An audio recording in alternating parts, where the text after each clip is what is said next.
একটা গল্প মনে পড়ে গেল।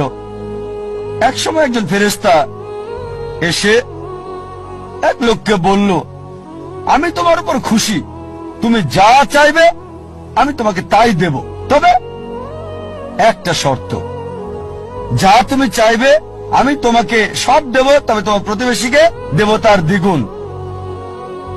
লোকটা বলল, একটা রোলেক্স ঘড়ি আমার চাই। ফেরেশতা তাকে রোলেক্স ঘড়ি দিয়ে দিল। প্রতিবেশী দুটো রোলেক্স ঘড়ি পেল। লোকটি বলল, একটা মার্সিডিজ গাড়ি আমার চাই। ফেরেশতা তাকে মার্সিডিজ গাড়ি দিল। প্রতিবেশীকে দুটো মার্সিডিজ দিল।